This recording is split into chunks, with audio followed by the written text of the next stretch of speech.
Y en todos los libros se va a mostrar de manera diferente. En algunos libros la arteria meningia media va a recorrer esta hoja liguera, mientras que en otros va a estar dentro de las láminas de la dura madre. No se sabe si es cierto. ¿Okay? Y esta es la base del cerebro también del libro de Bernard, ¿no? Con lo que yo les comentaba, ¿cierto? Cuando el nervio sale, la dura madre acompaña este nervio en forma de perímetro, muy hacia adentro, ¿no? El nervio está siguiendo también la ¿verdad? ¿Qué más decirles? De esto nada más. Entonces, hay que saber dominar los espacios meningios, ¿no? Tenemos al seno sagital superior, ¿verdad? Luego tenemos, ¿qué cosa? El espacio dural, ¿no? Debajo del espacio dural tenemos la aracnoides, propiamente dicha. Debajo de la aracnoides tenemos la vía madre, más de dos espacios, o bueno, dos láminas, ¿no? Pero el hecho de hablar de espacios meningios implica que nosotros entendamos dónde cruza qué. ¿Okay? Se supone que entre el hueso y la dura madre, o entre las capas de la dura madre, estaría cruzando la arteria meningial. ¿Okay? Entonces, ese espacio lo llamaríamos como espacio epidural. Entre la dura madre y la aracnoides, ¿pasa qué cosa? Las venas puente. Las venas puente. ¿Sí? Es el lugar más frágil de las venas puente. El espacio subcutáneo. Entre la aracnoides y la pía madre, ¿qué tenemos ahí? El espacio subaracnoideo, ¿sí? Que es por donde pasan todas las arterias, el líquido cefalorraquídeo y porciones de los músculos. ¿Ok? Entiendan eso. Primero, ¿por qué?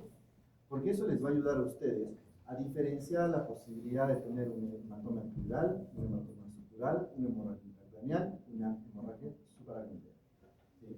E inclusive les va a ayudar a ustedes a gestionar ciertas clínicas neurológicas, como lo que vendrían a ser los meningismos o los signos de Kernig y Brudzinski.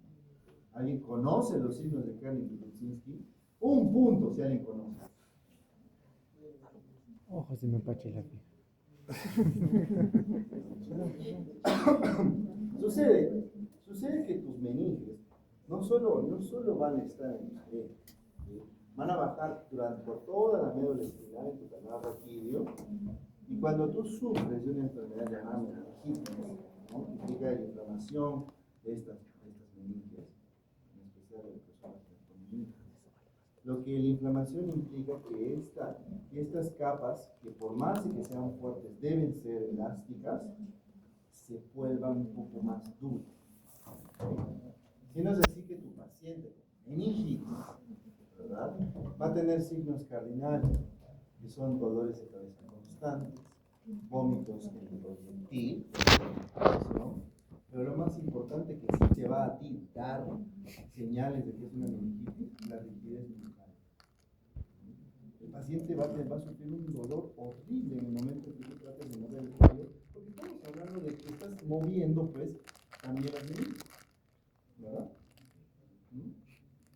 Y también, en el momento en que tú hagas el examen físico del paciente echado, las mismas meninges van a ocasionar sobreexcitación en los nervios periféricos, ocasionando contracciones involuntarias. Que siendo así, que digamos, tú subes la cabeza de tu paciente y tu paciente empieza a flexionar la rodilla. Porque esos son los signos de Kernig. Esos son signos de irritación meningia. ¿Okay? ¿Se puede ver esto? No se puede. Hay algunos casos en los cuales podría haber meningitis tuberculosa, meningitis purulenta, donde sí, sacas el cráneo, ves un montón de pus. Una meningitis. ¿Sí? Peligroso, peligrosísimo. ¿Okay? Si la meningitis no te mata, te deja ciego o sordo. Cualquiera de las dos cosas. Pero no hay vuelta atrás. Tengan mucho cuidado, ¿no? De la selva se reciben muchos pacientes que tienen meningitis. Muchas de las veces no sabes que tienen meningitis hasta que llega y lo ves y lo escuchas y te respira en la cara y tienes que estar tomando tus profilácticos. Tampoco es bueno, ¿sí? Entonces, entendiendo y dominando todos estos espacios, es que nosotros también podemos hablar de lo que les decía, ¿verdad? De los tipos de hemorragia. La hemorragia epidural, ¿qué cosa? Es un sangrado arterial, ¿verdad? La arteria meningeal. Y si es un sangrado arterial, implica que la decolación va a ser mucho más aguda, ¿ok? Porque es más rápido, ¿sí? Entonces, lo que va a hacer es el signo de limón, como le dicen, el lente biconvexo.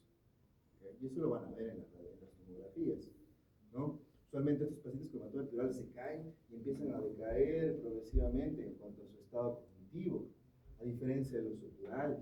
¿Sí? En los subdurales el paciente tiene un evento importante que se llama espacio-ventana de cognitividad, que es donde el paciente se cae, se choca, ¿listo? Y se para.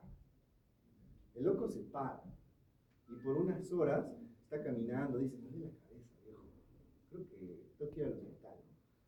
Y empieza a quejarse. ¿Por qué? Porque esta ruptura de venas puente, de venas pequeñas, que están conectadas a la convección del cerebro hacia el seno, lo que está haciendo primero, el sangrado venoso, ustedes saben, es en napa, ¿verdad? Es laminar y es lento.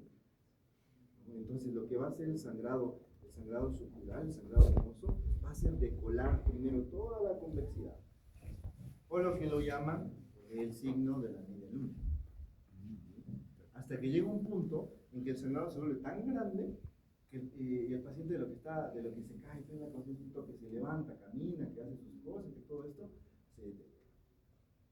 Y este es mucho peor, porque es un sangrado mucho más cruento, porque cuando empieza ya a demostrar todas estas, o la verdadera clínica del paciente es cuando está muy mal. ¿Sí? Tener un hematoma epidural es un factor de mal pronóstico en cualquier paciente que tenga PK. ¿Okay? Y es mucho peor en los ancianos, ¿sí? Porque mientras empieza a haber degeneración cortical por la edad, las venas no degeneran. ¿Okay? Entonces lo que hacen es alargarse más, lo que lo hacen ser más delicado. ¿Okay? Finalmente tienes tu hemorragia intracerebral, que es una hemorragia dentro del neurófilo, ¿verdad? Está pues dada por miles de macromoléculas fibrosas, angiomas, fístulas, MAPS, todo lo que tú quieras. Y luego tus hemorragias subaracnoideas. La diferencia entre estos tres es que la hemorragia, al ser subaracnoidea, va a pintar todos los surcos y las cisternas, porque esos pertenecen al espacio subaracnoideo. ¿Okay? La hemorragia subaracnoidea más frecuente es la traumática. ¿Por qué puede tener hemorragia subaracnoidea? Pero la más desgraciada es el aneurisma. ¿Okay? ¿Por qué, doctor? ¿Por qué subaracnoideo? Porque las arterias de la convexidad pasan en el espacio subaracnoideo, ¿cierto? ¿Verdad? Y si tú tienes un aneurisma ahí que se rompe, y esto es interesante, porque los pacientes que tienen hemorragia subaracnoidea, chicos, imitan los meningismos de un paciente con meningitis. ¿Por qué? Por la presión sobre los nervios. ¿Qué? Por la presión sobre los nervios. Puede ser la presencia de los nervios, pero el mecanismo más adecuado es que mientras está viendo la sangre, hay ciertas porciones sanguíneas que se están coagulando. ¿Sí? No chocan, ¿no? No chocan. Lo que hace es que mientras sucede esta coagulación, empiezan a soltar harta porciones de desoxihemoglobina. Y esta desoxihemoglobina empieza a excitar y irritar el espacio subaracnoideo, ocasionando una meningitis química. Por eso tu paciente que tiene hemorragia subaracnoidea va a tener primero el signo cardinal que te va a decir, doctor, tengo el peor dolor de cabeza de mi vida. Yo tengo migrañas, pero este es peor. Va a vomitar, no va a poder ver la luz, pero lo más importante, va a tener rigidez bucal. ¿No? Entonces aquí se ve cómo se decola, ¿no? En una lesión de la arteria meningia media, ¿no? Aquí están las dos porciones, la porción frontal y la porción temporal. Esta sería la anterior y estas serían las posteriores, ¿verdad? O las occipitales, ¿no? Como yo les dije, es un lente biconvexo porque es un sangrado arterial agudo. Tú agarras, abres, sacas la calota ahí se puede ver el hematoma. Solo lo limpias con una palita. Y listo, déjalo gramado. En el caso del hematoma subdural, que es sangre venosa, es un poco más complicado, porque implica que tú vas a tener que abrir la dura madre, limpiar todo alrededor del cerebro, pero miren, el sangrado venoso puede llegar hasta la línea media y no te asegura que haciendo un espacio pequeño de abertura puedas limpiarlo todo. Hay algunos doctores que hacen una técnica que se llama twist drill, que implica abrir dos agujeritos, meter un taladro y empezar a descoagular todo lo que está ahí, porque este hematoma se fabrica, es sangrado venoso, ¿sí? Entonces, por un lado agarran, meten una gran gubia, ¿no?, conectada a un taladro, y empiezan a licuar todo otra vez. Luego empiezan a limpiarlo con salir, y se supone que todo sale. Se supone. Pero de todas maneras, este es un sangrado difícil. 3 huecos. Muy complicado. ¿Ok? Entender también lo que viene a ser la irrigación de la dura madre es importante para ver los tipos de daños que existen a su alrededor, ¿verdad? La más importante, que la vemos hacia el lado lateral, que es la arteria meningia media, ¿verdad? La arteria meningia media, que es rama ¿de qué cosa? De la maxilar. De la maxilar interna, ¿verdad? ¿Cierto? ¿No? Y esta arteria se divide en dos, en una porción frontal, en otra temporal. Hacia frontal tú tienes la arteria meningia anterior, rama de las etmoidales, ¿verdad?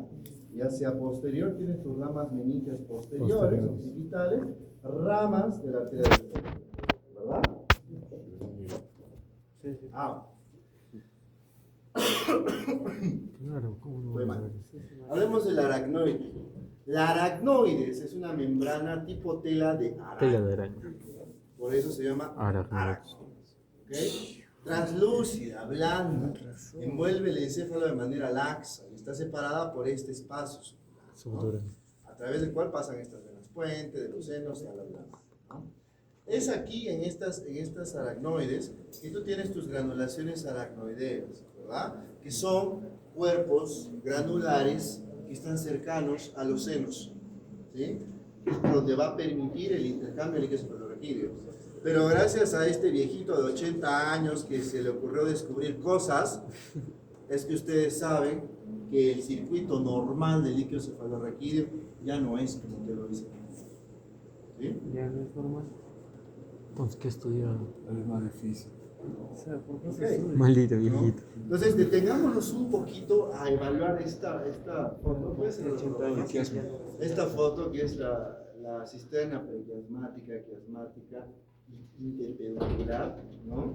Que esta la hizo Fotobrain, es un doctor de México que hace neuroanatomía artística como esta. Miren todas estas trabeculitas que ustedes ven en sus libros, ¿no? Todas estas cositas trabeculares que ustedes ven en los libros, son estas. Son los esquemas de estas trabeculas. Son los esquemas de todas estas confluencias. Y es en estos espacios donde nacen las cisternas.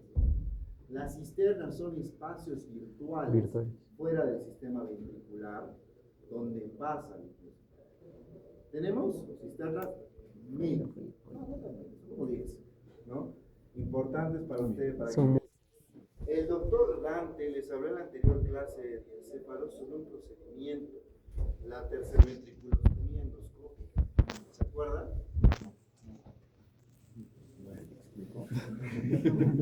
Ustedes saben que cuando tú tienes una hidrocefalia, ¿no?, el tratamiento general es agarrar, irse 3 centímetros hacia el lado de la sutura sagital, 2 por detrás de la coronal, hacer un huequito, meter un catéter, ¿no?, hasta que salga el líquido cefalorraquídeo. ¿De qué color es el líquido cefalorraquídeo? ¿Ese no? Cristal roca. Es un color. La mejor manera de explicar el color del líquido cefalorraquídeo, que es el cristal roca, es que sea color cuarzo. ¿ok? Es el color cuarzo. Lo más cercano a lo que el francés loco en su descripción quiso hacer. ¿Sí? ¿Y qué sucede? No, esa es la otra, ¿no? Mientras sucede esta acumulación patológica de líquido cefalorraquídeo y va alargando todos estos ventrículos, que en especial en los niños es por estenosis del agujero de Silvio, que es de tercer a cuarto ventrículo, y en los adultos es producto de un trauma o una otra enfermedad, o puede ser idiopática, ¿no? Mientras nos fotogramas. Ahora se está optando por hacer un procedimiento totalmente diferente, que es ingresar a los ventrículos laterales por el mismo foramen con un endoscopio, ¿sí? Pasar por el foramen de Monro hasta el tercer ventrículo, ¿verdad? ¿Y qué había en el piso del tercer ventrículo? El tuber cinereum, ¿verdad? El tuber cinereum. Debajo del tuber cinereum está la arteria basilar, y detrás del tuber cinereum están los cuerpos mamilares, y delante está el quiasma. El gol es que tú metas tu endoscopio entre los cuerpos mamilares y el quiasma, Ay, la mía. sin dañar la basilar. ¿Sí? Entonces lo que tú haces es, entras, haces un huequito, ¿sí? Si quieres puedes, con todo el endoscopio puedes hacer el hueco más grande. La técnica que yo he visto que se hace, que tiene muchos mejores resultados, es hacerlo con un balón, ¿verdad? Abres tu huequito pequeño, cambias, llegas con un catéter y lo inflas. Y ese balón va a inflar ese huequito que hiciste, y eso va a hacer una conexión del ventrículo a la cisterna peridiastmática. Solucionada, ¿sí? Solucionada. ¿Ya? Y con eso ya no tendríamos que condenar a varias personas a tener un catéter de por vida. ¿Verdad? Ahora, pero bueno, la curva de aprendizaje es completamente distinta en cada paciente. Hay variaciones anatómicas brutales. He visto casos en los cuales ni siquiera puedes perforar porque está junto tanto el cuerpo mamilar como el quiasma óptico. ¿Y qué se hace? No se puede hacer nada, tienes que poner catéter. ¿Sí? Hay otra teoría que habla de la hidrocefalia idiopática, que es cuando un paciente tiene un golpe. Recuerdan que la hemorragia subaracnoidea más frecuente es por trauma, y es más que nada de la convexidad. La convexidad es de los hemisferios, ¿no? Que plantea que esta sangre que está en el espacio subaracnoideo por el trauma llega a cubrir las granulaciones aracnoideas. Y con eso empieza a ver la hidrocefalia, ¿no? Hay otras personas que están utilizando estas cisternas como abordajes quirúrgicos de alta. Uno de los procedimientos es la cisternostomía. La cisternostomía implica la apertura de la cisterna prequiasmática por delante de la lámina Anterior. de la lámina por la cisterna prequiasmática, entrando por el triángulo optocarotídeo. Entonces tú abres, disecas tu cisterna de Silvio, abres tu Silvio, llegas al quiasma óptico, tienes que buscar el nervio óptico y concatenarlo con la arteria carótida interna, y sin asco, ¿no? Metes tu instrumento y empiezas a abrir toda esa cisterna, la abres a la gravedad normal, y esa apertura ocasiona que todo el edema traumático que está pululando en el neurópilo se chupe. Es como si fueses un fontanero, ¿verdad? Estás a un bache que está roto, le estás abriendo otra canaleta. Los pacientes ya no necesitan todas esas cranioplastías gigantes, carísimas de titanio. Pero el punto es que hacer eso tiene también otra curva de aprendizaje, ¿sí? Entonces, contarles esto para que ustedes sepan que muy aparte de lo que ya tienen que saber, van a tener que manejar todavía más. Y no lo vean de una mala manera, de hecho es muy excitante, porque implica que van a tener más cosas por hacer. Y estas cosas son geniales, ¿ok? ¿Listo? Entonces, cuando tú tienes un aneurisma que se rompe, ¿sí? toda la sangre va a estar llenando el espacio subaracnoideo, ¿verdad? Todo el espacio subaracnoideo. Y si es un aneurisma de la circulación anterior, lo más probable es que tú tengas este signo del Mike Wazowski o de la estrella, ¿verdad? Que implica la cobertura sanguínea entre todas las cisternas, ¿sí? Las cisternas prequiasmáticas, las cisternas amplias, las cisternas interpediculares, etc, etc. Este es un cerebro muerto por hemorragia subaracnoidea, ¿sí? Como les digo, todos estos espacios donde ustedes ven más negrito, se podría decir, son las cisternas. Todos estos espacios negros es donde están las cisternas. Ahora esto es otra cosa. Aquí, por ejemplo, con todo el tronco hay cisternas. La cisterna prepontina, la cisterna ambiens, la cisterna superior cerebelar, la cisterna medular, etc. La cisterna magna.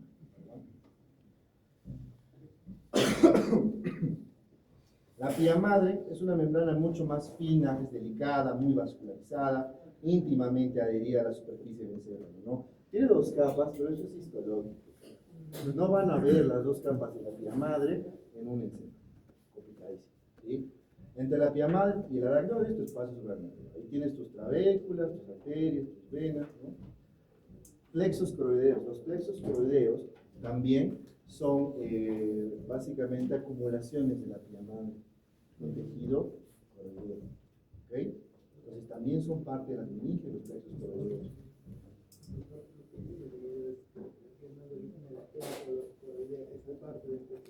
Exacto.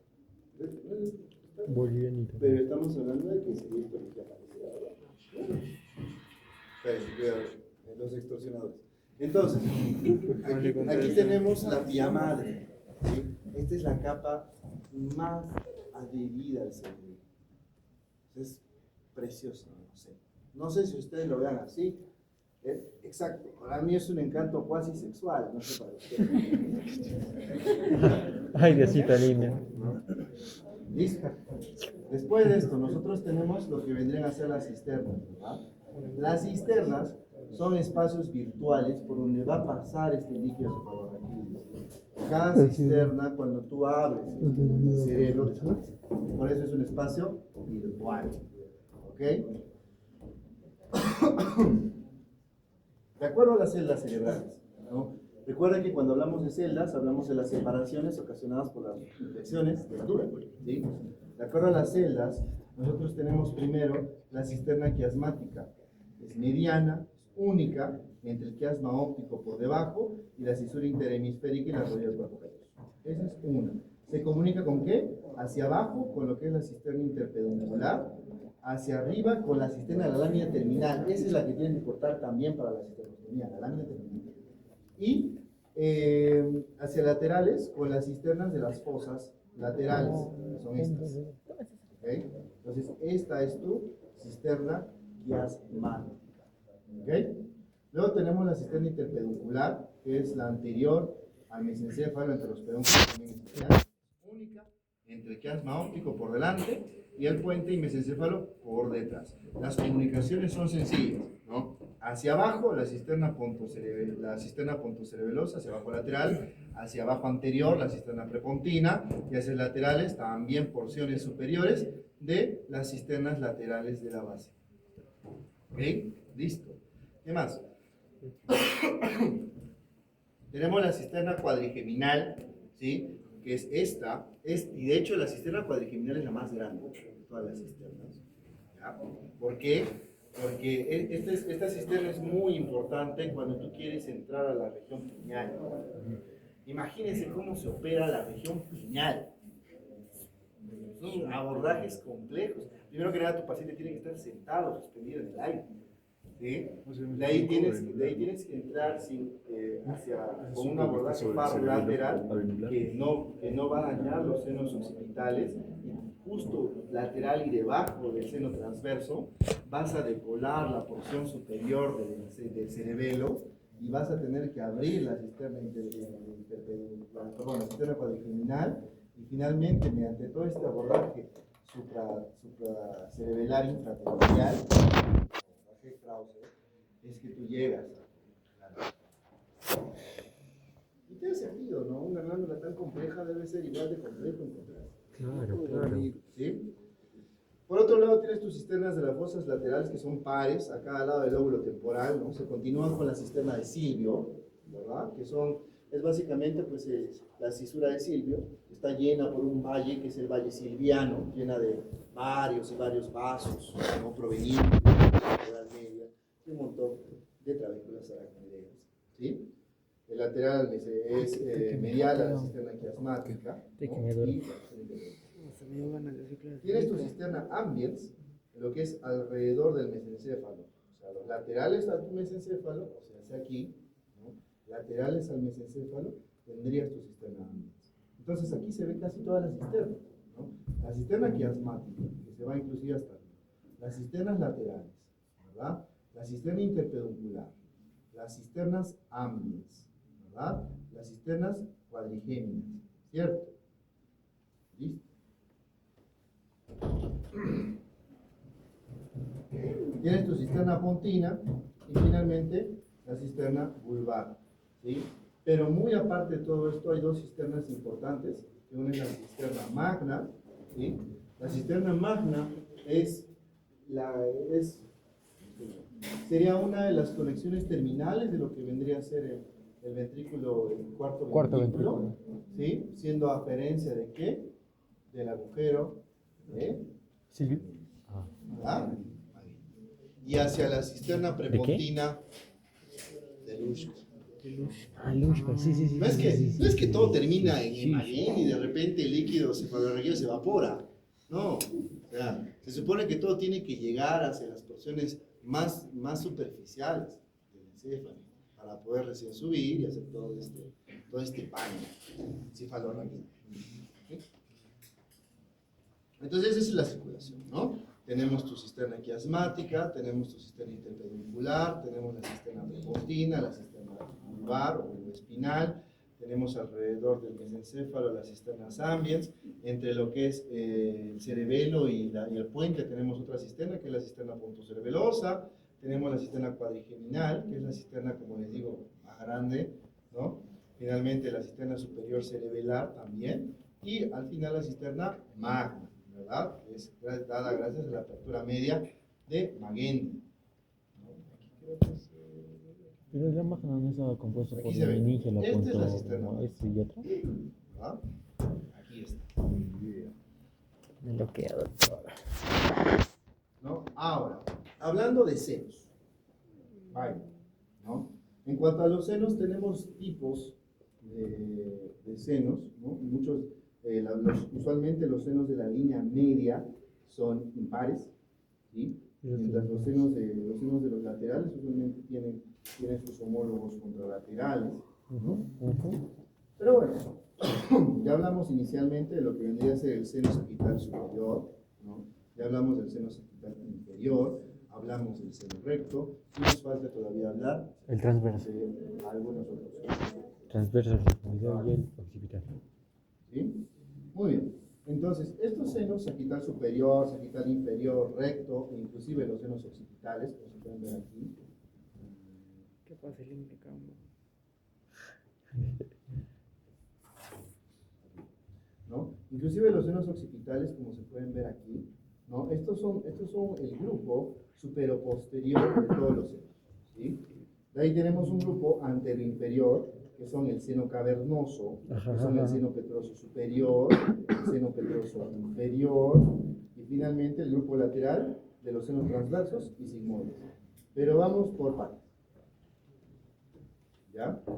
¿Qué son los senos venosos? Son conductos de proyecciones ocasionados por las proyecciones durales, ¿no? Que transportan líquido venoso, la forma casi siempre es triangular hacia adentro, a veces tienen tabiques incompletos. En cuanto a la necesidad de hemodinámica es que se hacen más grandes, como pueden ver por ejemplo aquí en el seno sagital superior, cómo se hace desde pequeñito hasta más grande, ¿no? Porque recibe todas las confluencias, también de la convexidad, y no solo de la convexidad.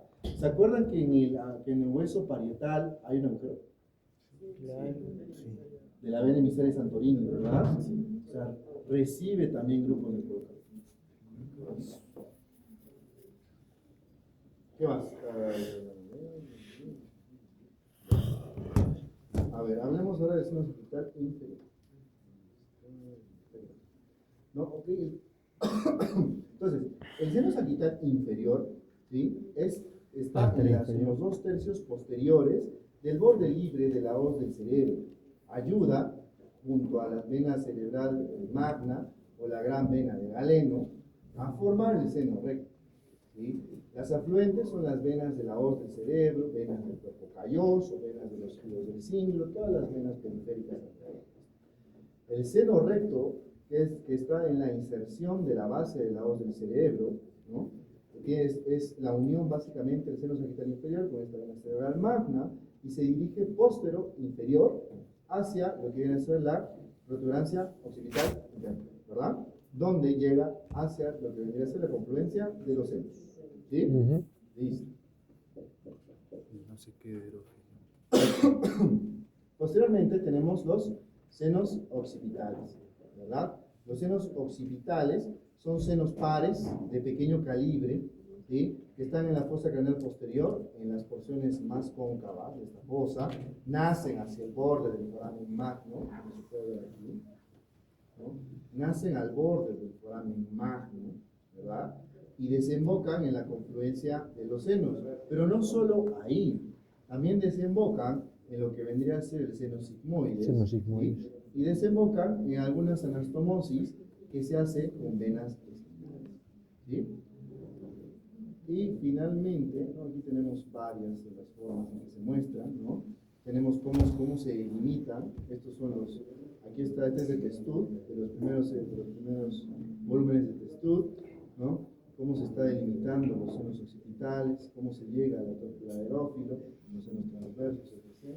Este está mucho más bonito, ¿no? Este sería el seno recto, cómo llega a la confluencia de los senos, cómo se abre la confluencia de los senos en 2 hojas para los senos transversos, ¿no? Finalmente, pues, este sería el surco de impresión meningia de los senos occipitales, de los dos, ¿verdad? Y en la prensa aerófilo, que es esta de aquí, ¿no? Estamos hablando de que esta es la encrucijada venosa, a nivel de ¿qué? De la protuberancia occipital interna.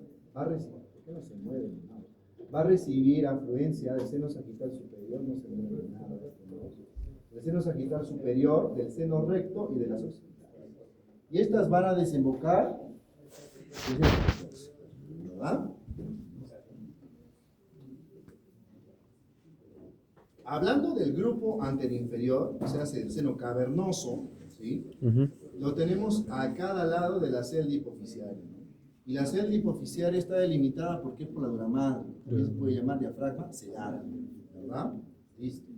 Entonces, tenemos estos senos cavernosos a cada lado, ¿verdad? De la hipófisis, y tiene límites. El límite superior es la tienda del cerebelo.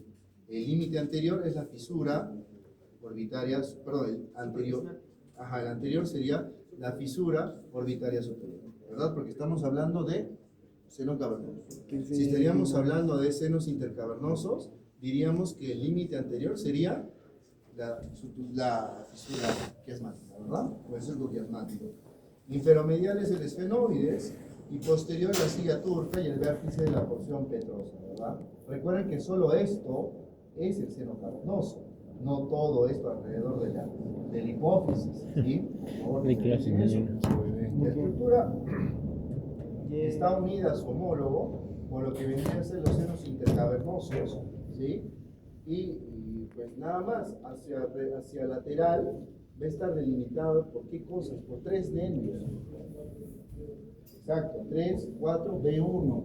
En el néter se muestra inclusive el B2, pero el B2 no está considerado como parte del seno cavernoso. Y del contenido del seno cavernoso, ¿qué tenemos? Y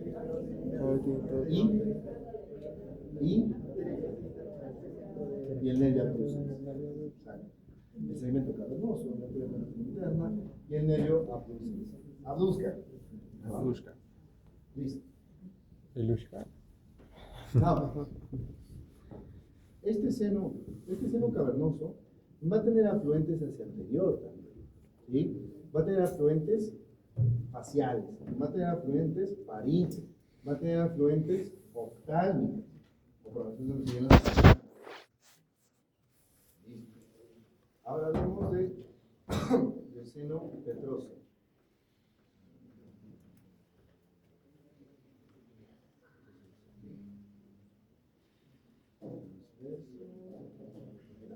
¿No? Ah, Entonces hablemos del seno interesante. petroso superior. ¿Sí? El seno petroso superior pasa por el borde superior. Lo divide en ¿sí? otra Desde la forma. porción petrosa del hueso temporal. ¿Sí? Este sería el seno petroso.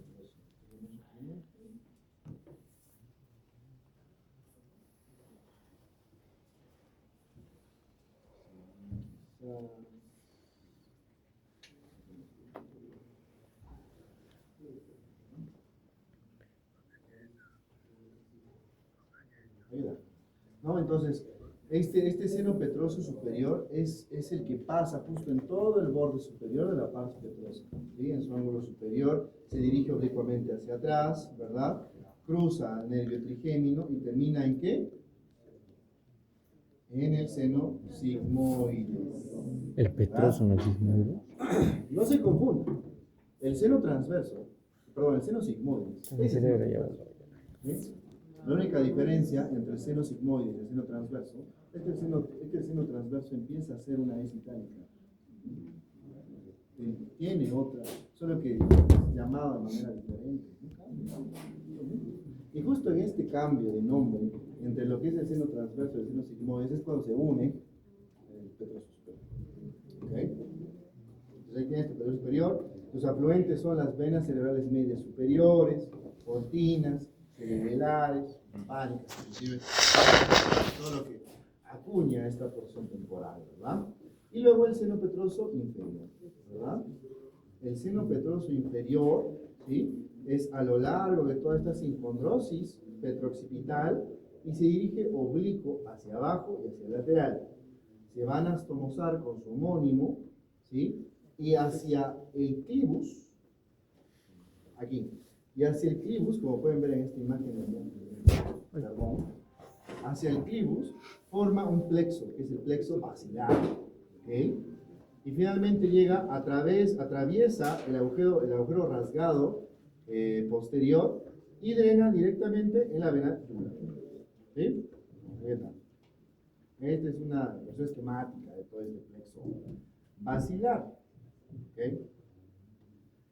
Aquí se podría ver de una mejor manera, ¿no? Todo este drenaje venoso, ¿sí? Luego el seno transverso, para finalizar, ¿no? Comienza en la protuberancia occipital interna, es la continuación de la confluencia de los senos. El derecho es generalmente más grueso, e inclusive se ha visto en poblaciones como esta, varios casos de hipoplasia del seno transverso. ¿Sí? ¿Hay alguna repercusión? Si es que la persona nace con hipoplasia, claro, hipoplasia del seno, de alguno de los senos transversos, no pasa nada. Porque si naces de esa manera, tu cuerpo ya está generando muchas ramas afluentes que hacen el aguante.